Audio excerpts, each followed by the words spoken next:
You are listening to Leaders and Legends, a podcast featuring some of Indiana's most fascinating men and women whose impact has shaped our state, our communities, and us. Join us as we discuss their imprint on our history. Leaders and Legends is brought to you by Veteran Strategies Incorporated, your local veteran business enterprise specializing in public relations, media relations, public outreach, crisis communications, and digital photography. My name is Robert Bain, Principal of Veteran Strategies, former Deputy Chief of Staff to Mayor Greg Ballard, and Communications Director for the Indiana Republican Party. I'm honored to be your host for our discussion. Thank you, everyone, for joining Leaders and Legends today. We are with a true legend of the Indianapolis sports community and media community, Bill Benner, sports writer for the Star over about 5 decades almost. Well, between the Star and the Indianapolis Business Journal, 45 years of covering sports in Indy. Also Inside Indiana Business. Yep, still. And one of the absolute best guys you'll ever meet, frequent lunch partner. And as I told him one time, I used to read all your columns and go, why did you hate Bobby Knight? Just like I'd read Mark Allen's columns in the Star and go, why do you hate Van Halen? But once you sit down and talk to him, I'm telling you, you're going to enjoy the next 40, 45 minutes with Bill. Bill, thank you for joining us. You bet. Glad to be here. And I hope I haven't dumbed down the term legend just by. Oh, absolutely not. And I'll say this, you are absolutely, since we're on the record, one of the most liked people I've ever met. Well, thank you. I cannot tell you the number of people who, when I say I'm having lunch with Bill Benner or had lunch with Bill Benner, like, ooh, I bet that was fun. Well, I'm blessed just to have been in this town and for a long time, and I've had a number of, funny thing, after I left the Star, and then it was Sports Corp, Visit Indy, Horizon League, and now Pacers. That enables you to really broaden your circles, and so I've been fortunate to have so many contacts and relationships with people over the years. It's been wonderful. Is it more fun to look back on all the things that you've written about and all the people you've met than to look back and go, wow, where'd the time go? Like when you look back at the breadth of what you've done and the depth of it, you're just like, what a great life. It has been a great life, and I had so many incredible experiences when I was with the Indianapolis Star. At a very young age, I got to be the beat writer for the Pacers the year in 1974 when they moved into Market Square Arena. And later as a columnist, I covered 3 Olympic Games, 2 Pan American Games, got to travel the world, got to see and do incredible things all around the country. And so, yeah, I kind of look back at that and go, where did the time go? But at the same time, it's been just this incredible journey filled with experiences, watching remarkable people do remarkable things, and then to try and capsulize that in 750 or 1,000 words the next day in the Indianapolis Star. After I left the Star, the Indianapolis Business Journal was gracious enough to allow me to continue offering perspectives on sports, and I did that until 2013 when I joined Pacers Sports and Entertainment. So to have that kind of perspective, to watch how all this has evolved, because I've always had, I grew up in what's now Lilly, the first 5 years of my life on Southeast Street. And then we moved to the country, Center Grove. But I was always an Indy guy, always loved Indianapolis and everything about it. But I shared the Indy inferiority complex, that we richly deserve. And you graduated from Center Grove in 67. 67. Then immediately went to IU. Well, this is where or you were in the military. Well, what happened? A couple things. This is where a hurdle turned into an opportunity. Coming out of Center Grove, we did not have money, and so I was going to have to work my way through college. And what was then the IU extension, now IUPUI, the IU extension was 3 little repurposed office buildings over at one on North Meridian and one on Michigan Street in Delaware, and the other one on Delaware across the street on Michigan. And so I had to go to the IU extension to begin my career. But I got a job at the Indianapolis Star answering the score phones, 633-1200. It's way before. That's right, I remember that. Way before you had computers and everything that you could instantly find a score, and people called this number to find out scores and have bets settled. But that got my foot in the door at the Indianapolis Star. And so after a year of being a score boy, I then got to know Bob Collins and Bob Williams and Harrison Howard and Cy McBride and John Banch, all the legends that I'd grown up reading. Right. And I had enough moxie to say, I want to do what you guys do. And at the time, it would be an intern now, but Cy McBride said, well, you can come work for us in the summertime. One of the previous interns was Jeff Smoyan. Really? Jeff Smoyan of MS Broadcasting. Many years later, when Jeff bought the Seattle Mariners, I wrote in a column the next day, Jeff Smoyan and I started out together. I only wish we'd ended up that way. So I didn't know that about him. Yeah. So I did this, again, internship. That would be today's term.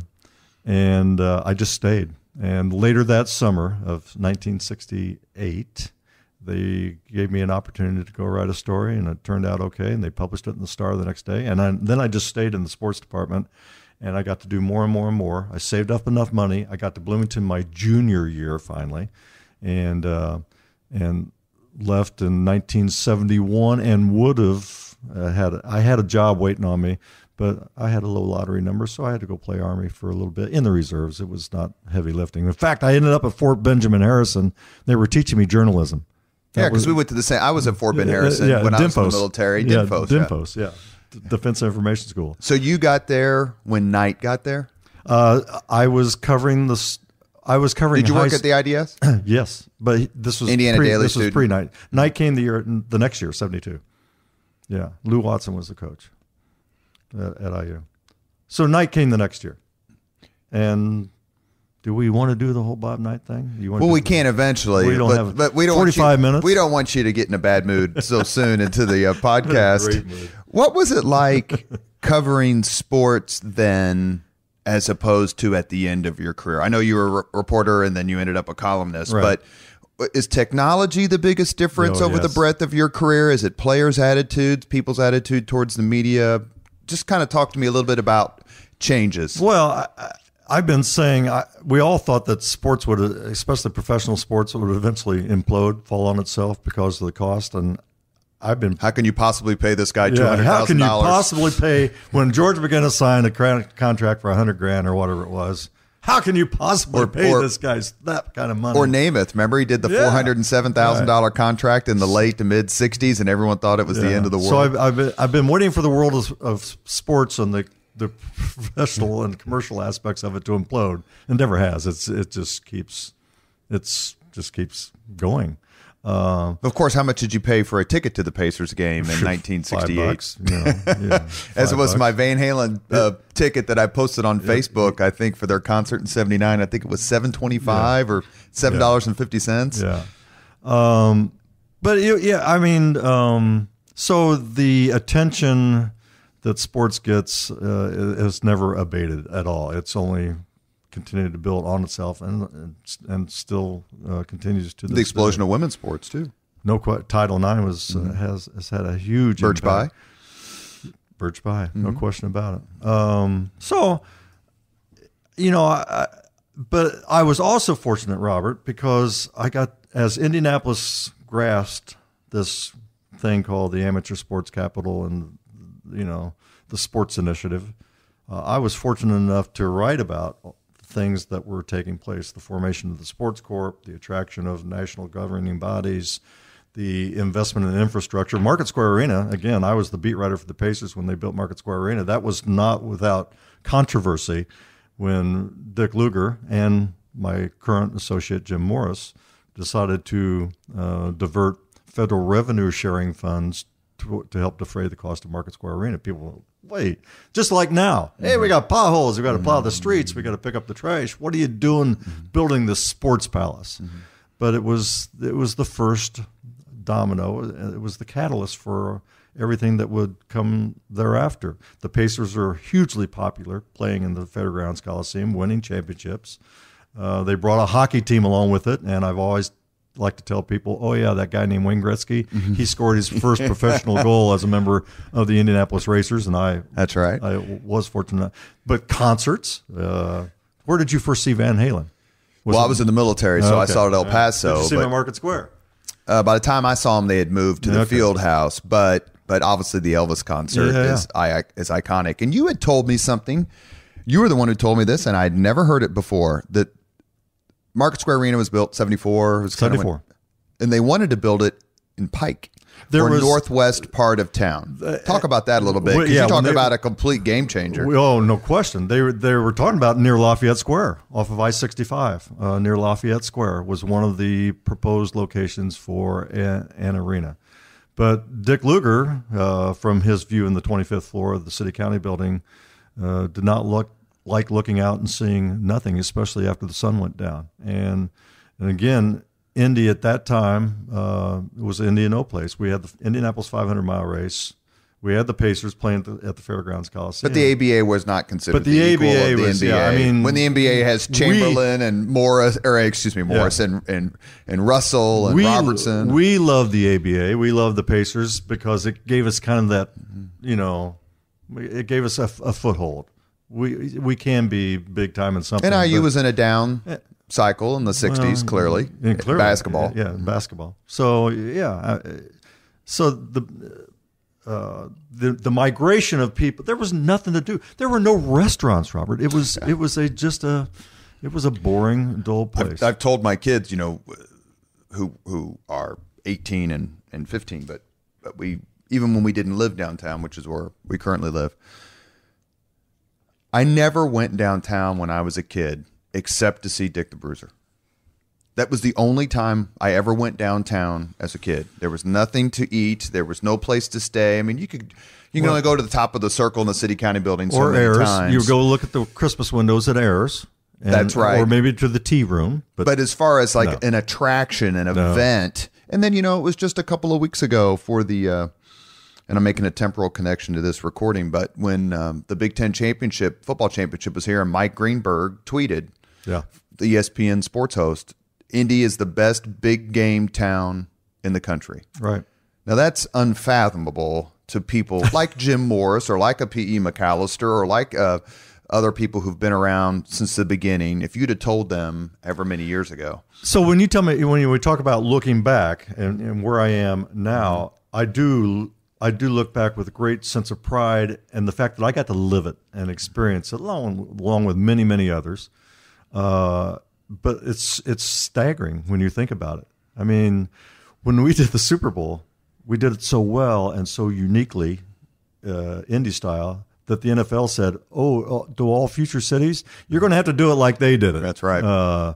We talked about that with Mayor Ballard on a previous podcast, and then, we could have spent 40 minutes talking about how great Allison Melangton is. Yeah. And obviously Mark Miles too, but it was not just them. It was the whole community. There was no Republican. There was no Democrat. Everybody wanted to show off Indianapolis in a way that had never been done before. So I was the co-chair of the Media Relations Committee. As we ramped up toward to actually staging the game that month before, well, I was working for the Horizon League. I was working for my good friend, Commissioner John Leckrone at the Horizon League. That became a full-time job, so it became my full-time volunteer job for about 4 or 5 weeks, right in the middle of basketball season when there was lots of stuff going on with my day job. But John said, it's for the good of the city. Go do it. And there were so many employers that did the same thing. Here's our greatest resource, our people. Take them, use them, and let them thrive and help showcase our city. And we did it. If you had to name no coaches, Mount Rushmore of ABA era Pacers. Oh, who would you name? Well, Roger Brown, George McGinnis, Slick. No coaches. No coaches. Sorry. All right. Roger Brown. Freddie Lewis would have to be on there. Mel Daniels. And Mel Daniels. There you go. Those four? Those four. No Nedelicki? No. What about the bar? Close, huh? What about the restaurant of that? That's interesting. He seems Meadows to be in the Meadows. Yeah.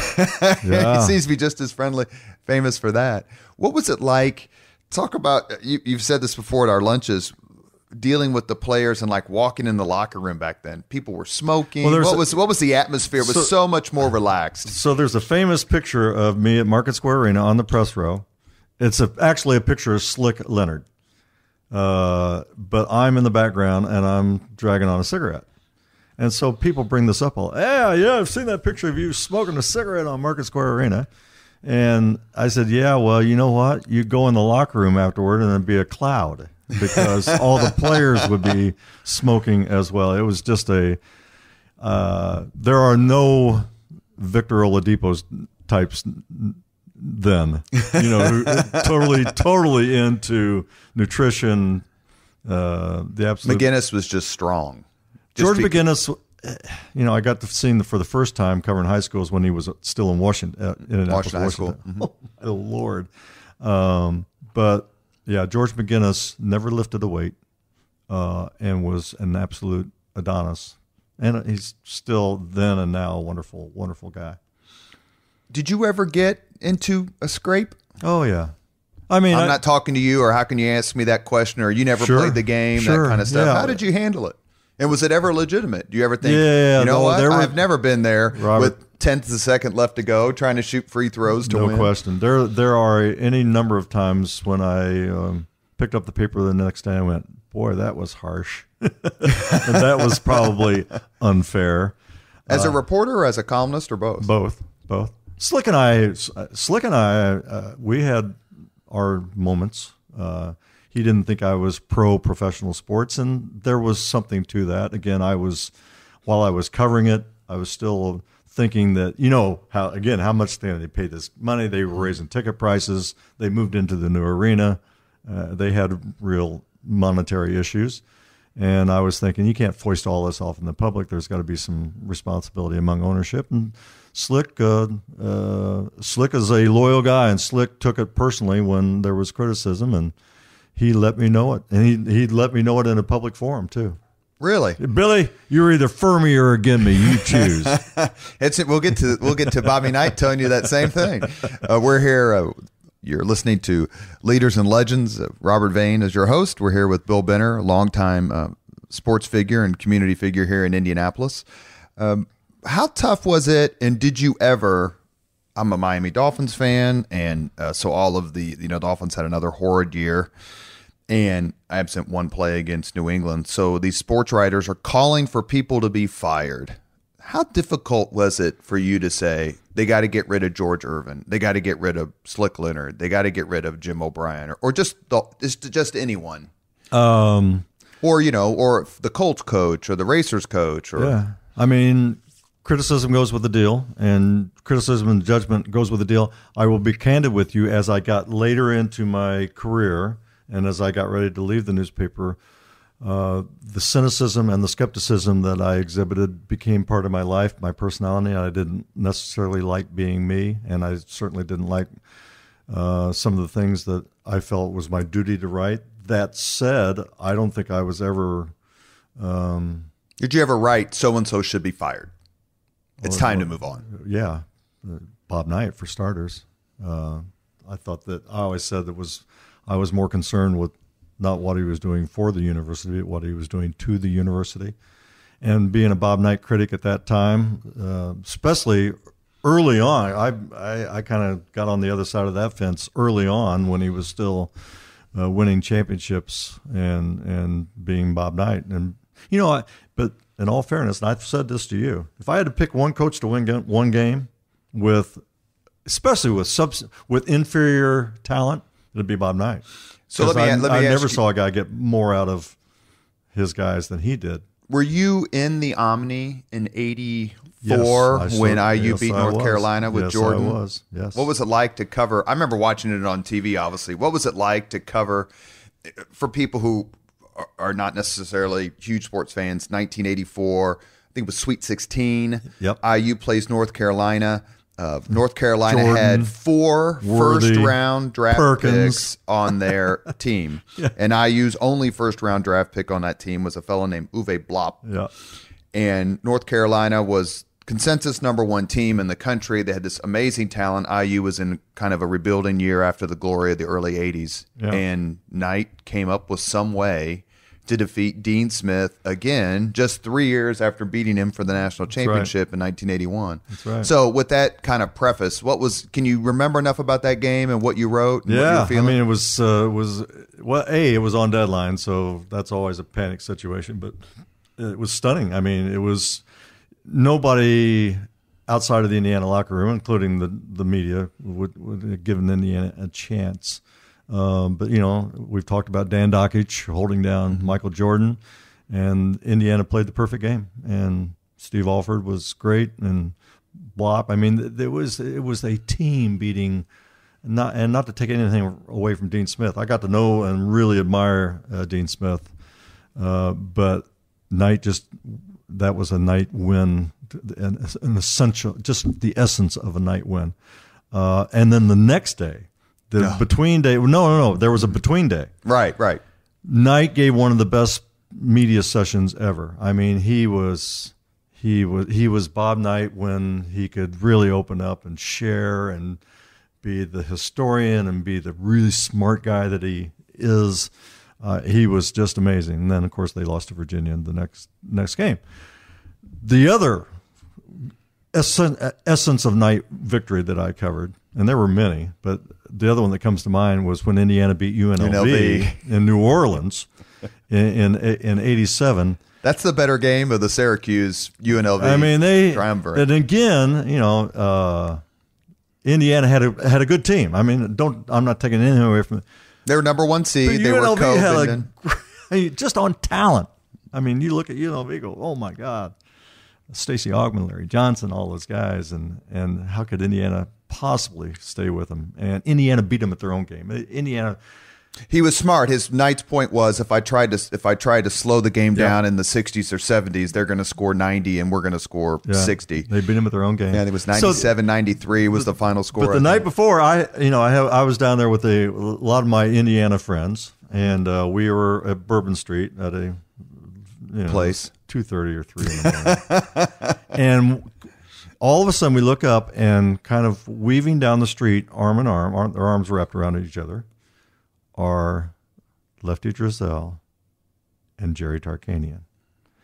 And I turned to my buddies and I said, I have a feeling that if Coach Knight is up right now, he's looking at game films, but he's not weaving down Bourbon Street. Advantage Indiana. When Smart, you're covering the game when Smart hits the shot. Yeah. So you're an IU grad, proud IU alum. Yeah. Are you rooting? Because you were a columnist by then, so I imagine there's some leeway as opposed to just being a reporter. I always, it makes for a better story when the home team wins. Always makes for a better story when the home team wins. And so I rooted for a good story. I always rooted for a good story. Give me a good, and it doesn't get any better than Keith Smart hitting the last second shot to beat Syracuse. But did it matter to you that it went in or not, personally? It wouldn't have made my day. It wouldn't have ruined my day. It would have been a story that I had to write on deadline, and that's what you think about. Did you ever root against a team you were covering? No. Not a hometown team, obviously, but IU plays Kentucky. Well, I covered a lot of Indiana Purdue games, and so I would root for a good story, which there usually were. And I had a great relationship with Katie, and by that time my relationship with Knight had deteriorated. But you root for a good column. That's what you root for. And you've told me at lunch and other conversations about the deterioration of this relationship. Is it just a matter of you're there to do a job? Yep. Everybody. So tell a story if you want. Well, let me just say this. Everybody covering Indiana would come to the Crossroads sooner or later. Even Bob Hamill, who's fabled Herald Telephone sports columnist and Bloomington, close personal friend with Bob Knight. But every journalist would come to the Crossroads. When I came to the Crossroads, I chose not to go that way. Knight had a great relationship with Bob Collins, the legendary sports columnist that I eventually succeeded when Bob's health deteriorated. And Knight would often call Collins trying to get Collins to bring Benner in line. And what time frame are we talking about here? We're early talking 80s? Mid 80s to early 90s. Yeah. You finally had just seen enough. Yeah. And be like, look, it's not worth it. I mean, shoving the LSU guy in the trash can and. Well, how did we know he didn't deserve it? Well, I got tired. I just became weary of covering the non-basketball stuff.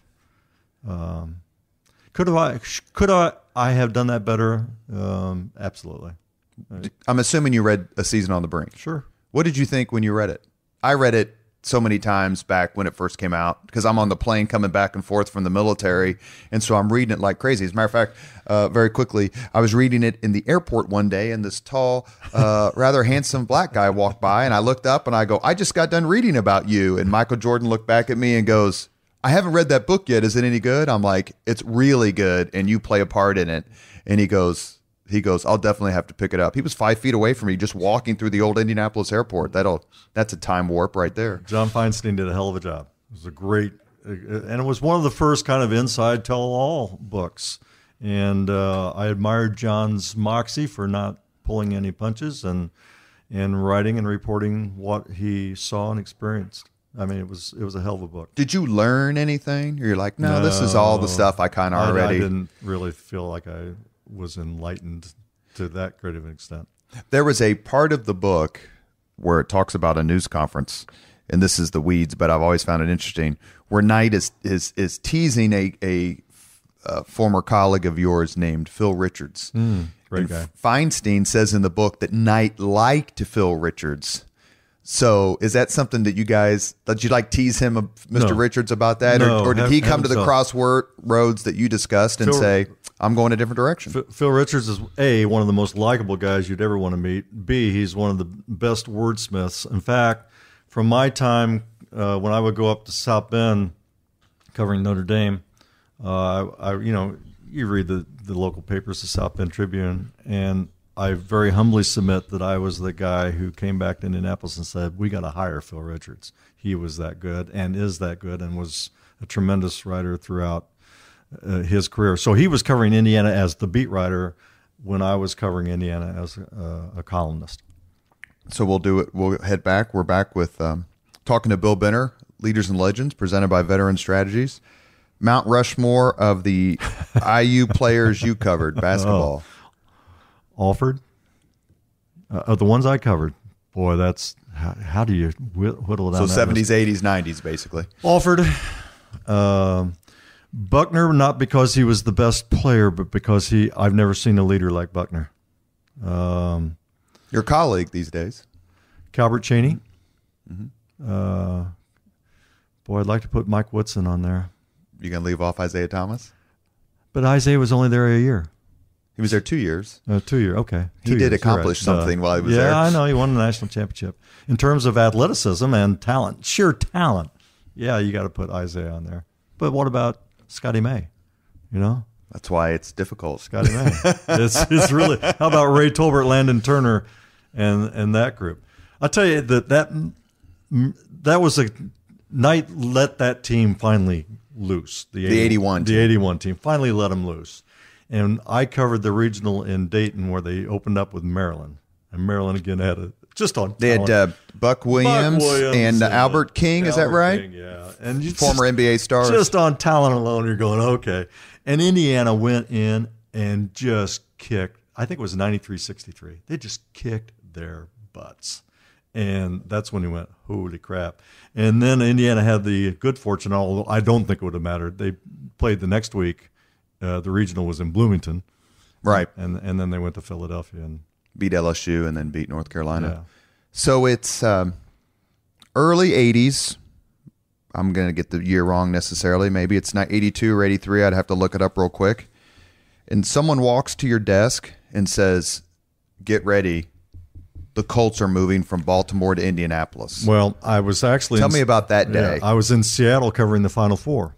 And Tom Reitman, who he covered the Colts for some time, and he was just another really good sports writer.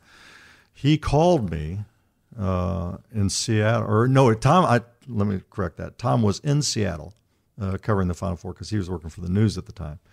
And we saw each other, and Tom said, "I just got a call from Indianapolis. The Colts, they packed up the vans last night and they're moving." I went, "Holy crap!"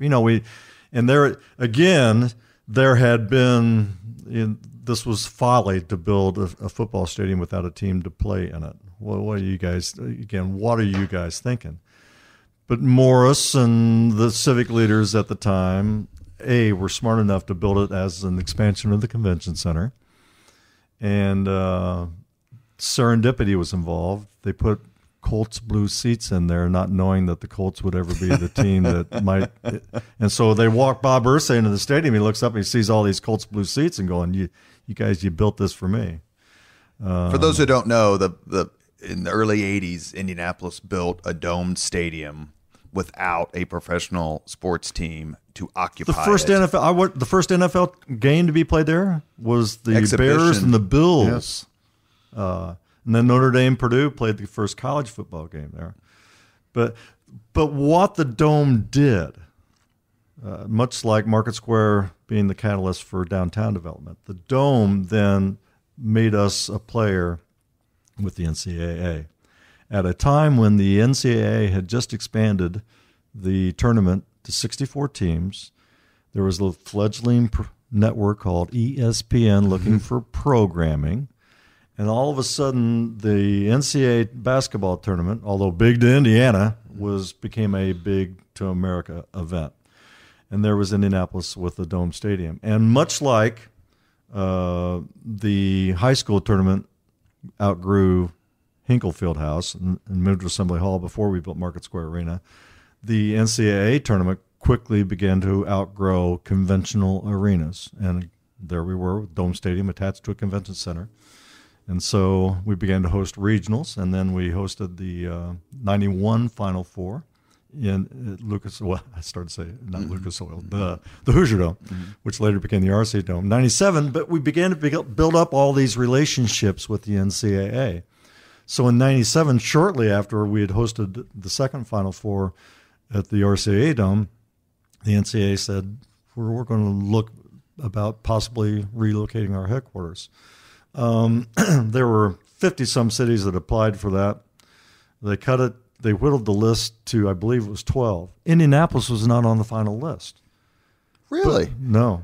But there was a guy who was running the NCAA basketball tournament, Tom Jernstedt. And we had we had raised the bar for the Final Four, and everybody admitted that. And the way we did with the downtown and everything being convenient. And by then, the mall was up and going. And Tom Jernstedt, said, "I think you ought to take a second look at Indianapolis." And so they did.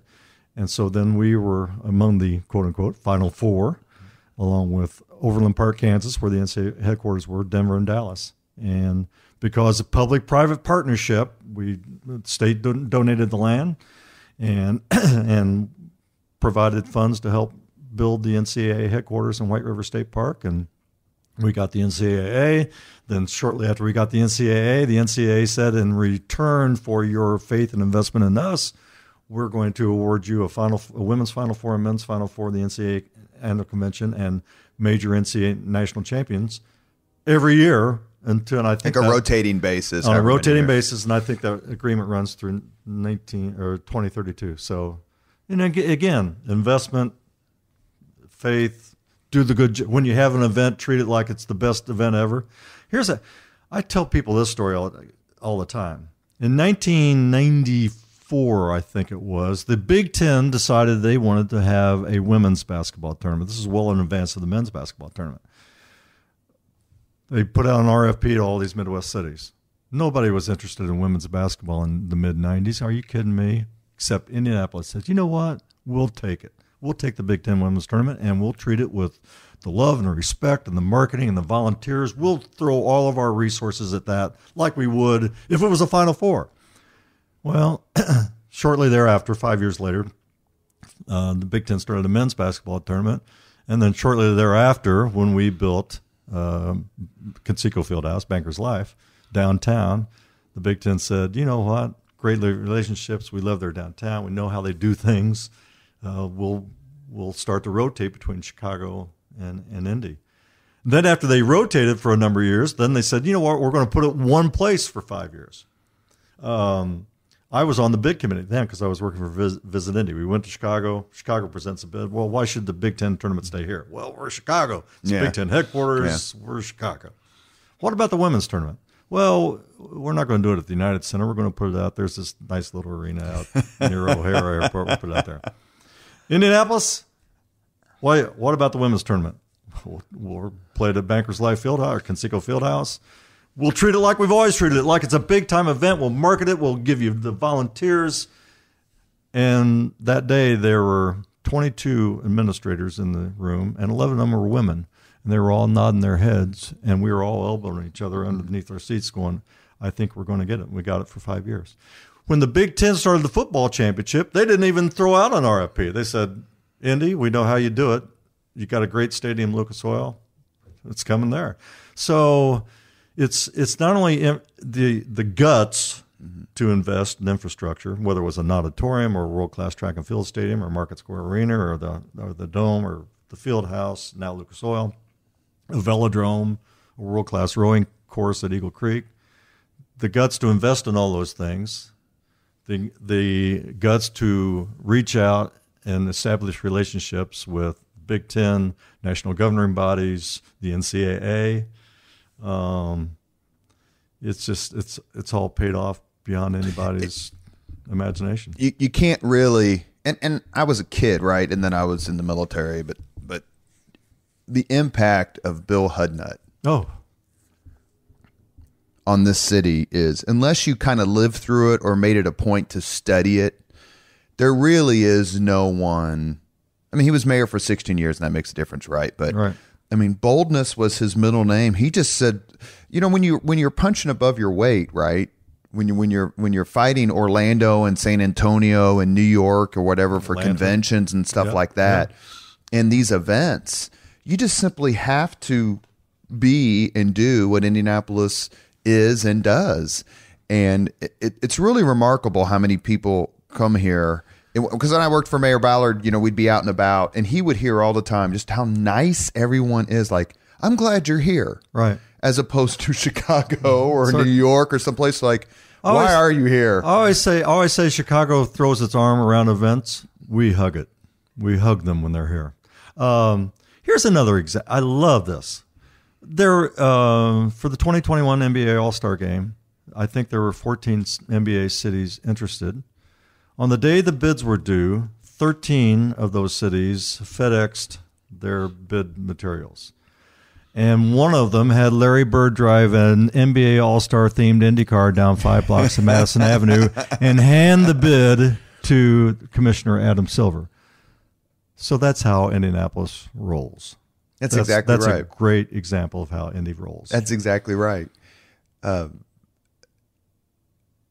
we'll do it. And when we have the NBA All-Star Game, we'll knock it out of the park. And when we have the College Football National Championship. So people say, well, what's next? After we did the Super Bowl and then we had the Final Four, and the men's and women's Final Four. What's next? Here's what's next. We're going to have the NBA All-Star Game. We're going to have another men's Final Four within 2 months of each other. And then 7 months after that, we'll have the College Football Championship game. That's pretty amazing. And that's someone I'd like to have on the Leaders and Legends podcast is Ryan Vaughn, who is a singular talent. Yep. What I was going to ask you a question. I'm trying to figure out how to phrase it, but I'll just go out and say it. What was it like watching Butler in those national championship games as someone who's been involved in sports for decades here in this city to imagine that they're playing those two games, one of them right down the street? Yep. Well, fortunately, were you rooting? Yes. I was working for the Horizon League. Exactly. Yeah. Rooting big time. In fact, I sat with John LeCrone, and we were commissioner of the Horizon League and watched Butler. The thing, I had the opportunity to watch Butler, and you knew that kid, coach, seemingly kid, Brad Stevens, was something special. I never seen a team score off of more inbounds plays after timeouts than Butler. He still does it with the Celtics. And so that Butler team was incredibly special. But even more so was the one the next year went back to the Final Four after it had become Butler and built up expectations and ended up in the championship game again. I mean, that team was less talented overall than the one that went to the Final Four in 2010. So yes, did I root? Heck yeah. It was those teams epitomized college athlete. They went to class the day of the championship game. They went to class when it was here in Indy. They went to class. Wow, it's pretty cool. And it has become a phenomenon, along with raising Butler basketball ticket prices exponentially. Well, and again, working with the Horizon League, then shortly thereafter they leave for the Atlantic 10 and then end up in the Big East. And I'm good for them. I'm happy for Butler. But that was a blow to our league. Going back a little bit, we touched on it. What was it like when you're like, we have a professional football team? Because, at your age, you remember Unitas and you remember Marchetti and Raymond Berry and the Colts, and they won Super Bowl V, I believe. And the Baltimore Colts are now going to be here playing professional football in Indianapolis. Just what was it like covering them maybe in the early years? Because they weren't very good, and then they kind of the big news they made a couple years later was they swung the trade for Dickerson, and that was kind of a bit of a game changer. Yeah. And then, well, to be candid with you, I did not cover them much. We had John. Just the thought from a sports. Yeah, no, I mean, it was again. Question. It was yet another sea change for Indy. As much, and again, I'm as Pacers. I got the Pacer shirt on, and I have as great an appreciation for the Pacers and their impact on the city of Indianapolis as much as anybody. But getting an NFL team that says to the world, we've arrived. You're really big time. So in the NFL in the early '80s was clearly a significant entity, but it was probably behind baseball at the time in terms of just overall ahead of the NBA. That's right. Certainly ahead of the NBA. Yeah. And now football is just. I mean, the NFL is just. It's the big gorilla. It just runs over everything. Right. Yeah. But it was. It said to the world, we've arrived and we're here to stay. But not any different than, again, the ongoing longevity of the Pacers, getting the Pan Am Games, the sports festival, the NGBs, the World Championships that we had, the NCAA relocation. All of that is part and parcel of that overarching strategy. That's again incredible. As you got older, and you mentioned, and then last question before we go to the final segment is sports journalism in general. Is it better, worse, the same? Well, again, I don't want to sound like the old get off my lawn guy, but that was going to be the original name of this podcast. Get off my lawn podcast. I am so glad in retrospect. There were a number of circumstances that led to my departure in 2001, my voluntary departure. I didn't get kicked out the door, but things were changing and my attitude, and my kids were growing up and I'd been gone enough. But what I didn't foresee in 2001 was how social media would impact sports journalism. And so I tell people that back in the day, I actually, even if you're on deadline, at least you let the game end before you passed any judgments, good or bad, harsh or praiseworthy or whatever. You had a chance to, at least a little chance to put things in some kind of context and perspective. Today, if Andrew Luck throws an interception, a bad interception like he did this last week, and you're going, Andrew Luck, you idiot, what were you thinking? Who were you throwing to? And you're posting it on social media. And people like me are checking Twitter every 30 seconds. Yeah. So the snap judgment world today that social media has created, the drive to get hits, I'm really, really glad I'm not part of that. And I think it has changed sports journalism and not for the better. And the lack of the lack of institutional knowledge that media outlets, not just in Indianapolis, but around the country, have let go. And we just had an example recently with the local paper letting 3 guys go way back with incredible institutional knowledge. That's too bad. The final segment in every Leaders and Legend podcast, and we're here with Bill Benner, is called The 5 Questions, which is stolen a little bit from Mr. Lipton, but not exactly the same questions. So, you ready? Yep. What was the name of your first car? The actual call? First car you ever owned? Oh, the first car I ever owned was a Triumph Spitfire. That's pretty sassy. First one I ever owned, and I drove the crap out of it. It was not ready to be a muscle car. And I did you have a name for it like you do for your red Corvette? I did not have a name for it. No. We didn't. And then shortly thereafter, I had a beautiful powder blue Mustang convertible. Oh man, it was really nice. We didn't get to this part of your life, and I wish we had more time, or maybe we can do a part 2. But Bill Benner is a dedicated, enthusiastic live music fan. Yeah. How many times have you seen the Moody Blues? 39, and I'm afraid the number isn't holding because they are kind of, well, they're old. I mean, Graham Ed's the drummer, I think is 75 or 76. John Lodge, the bassist, is 70 or 71. Justin Hayward, their lead vocalist, is 71, 72. They're old. Lodge and Justin Hayward are still touring individually. I don't know whether they're going to get back together as a group or not. Last time I saw them was a year ago summer in Dayton, Ohio. So I love the Moody Blues. So the question is, what was the first concert? Fairgrounds you've ever been to? First Fairgrounds Coliseum, I think it was 1965, and it was Herman's Hermits and the Hollies. Yeah. Now, I also saw, shortly thereafter, I saw Jerry Lee Lewis at the Whiteland Barn. The Whiteland Barn used to get these... The Whiteland Barn used to get these incredible acts. And I saw Jerry Lee Lewis with the Fifth of Bourbon up on the piano and just banging away. And his 11-year-old wife? Yeah. Yeah. Well, maybe. What? Let me just say they didn't card her on the way They in. did not. Exactly. No. I get it. If you could recommend any book to someone, book that you've read, which book would you recommend? Oh, man. The Bible. The Bible. Yeah. Easy answer, huh? It's an easy answer, yeah. but it doesn't mean that it's not the Maybe right answer. Maybe not what you were thinking of. But. No, I'm surprised that we've only had we've only had a few more before. I was always a huge fan of Dan Jenkins, who's sports writer for Sports Illustrated, and highly irreverent.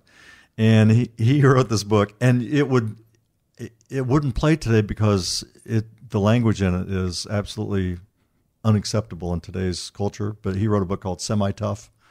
Did it become a movie? It became a movie, and they did a crap job with the movie. They